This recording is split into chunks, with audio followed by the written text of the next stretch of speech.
right, let's get into it. And I want you to understand, what we're about to go through isn't just a story. It's a chronicle, pieced together from actual documents, journals, letters, diaries, even newspaper clippings. These records tell the terrifying and supposedly true story of how a foreign nobleman arrived in London and what happened to the brave few who dared to stand against him. This is the assembled history of Count Dracula. This question, right here, written by one of the key people in this whole affair, it just perfectly sums up the horror they were living through. It was this absolute nightmare that completely blurred the lines between what was real and what was, well, impossible.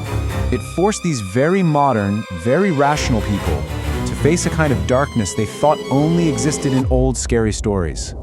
So our chronicle kicks off, not with some monster jumping out of the shadows, but with the very meticulous diary of a young English lawyer.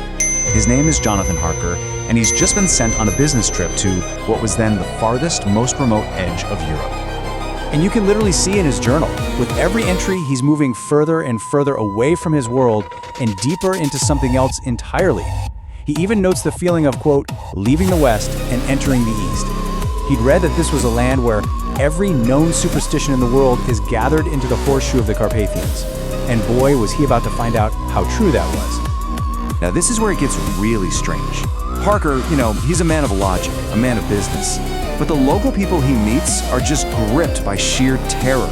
They're pushing crucifixes into his hands, whispering these frantic warnings he just doesn't get. This warning from an innkeeper's wife is maybe the most chilling.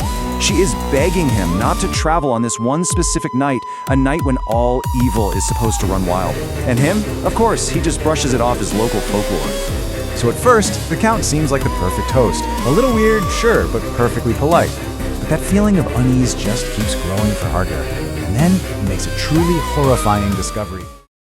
If you want to see the full video, visit the channel.